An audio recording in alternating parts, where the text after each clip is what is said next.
છોટાઉદેપુર જિલ્લાના 5 તાલુકામાં આવેલી 7 કસ્તુરબા ગાંધી બાલિકા વિદ્યાલયોમાં શિક્ષણ તંત્રની ઘોર બેદરકારી સામે આવી છે।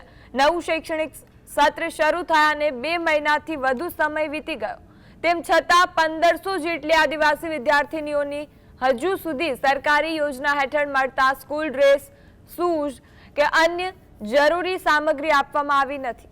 જિલ્લા શિક્ષણ અધિકારીની નીતિ રીતિ સામે એક શિક્ષકે જ મોરચો માંડતા ગેરરીતિઓ છતી થઈ છે।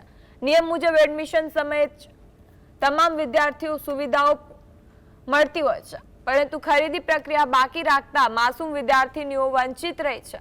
શિક્ષણ અધિકારી સામે તપાસ કરી તાત્કાલિક કડક પગલાં ભરવાની માંગ ઉઠી છે। અમારા આદિવાસી વિસ્તારના બાળકોને આવો અન્યાય થશે શિક્ષણની અંદર તો અમે સાંખી લેવાના નથી।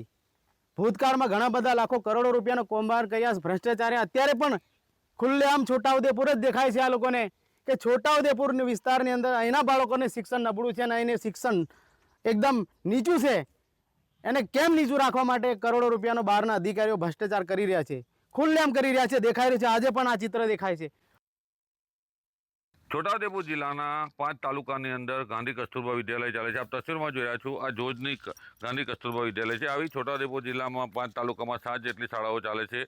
તેમાં વિદ્યાર્થીનીઓ 1500 જેટલી છે। તેઓને સ્કૂલ ડ્રેસ અને છત્રી અને અન્ય ચીજ વસ્તુઓ આપવામાં નથી આવી। જિલ્લા શિક્ષણ અધિકારીની નિષ્કાળજીના કારણે હાલ વિદ્યાર્થીઓને જરૂરિયાતવાળા સામાન સમયસર મળ્યો નથી। જ્યારે નવા સત્રને પ્રારંભ થઈ 2 મહિના વીતી ગયા છે। ચોમાસાની અડધી ઋતુ થઈ ગયો છતાંય તેઓને છત્રી, સ્કૂલ શૂઝ અને ડ્રેસ આપવામાં આવ્યો નથી। જિલ્લા શિક્ષણ અધિકારીની બેદરકારીના વાકે વિદ્યાર્થીનીઓ હેરાન પરેશાન થઈ રહી છે। રફીક ધણીવાલા, GSTV, છોટાઉદેપુર।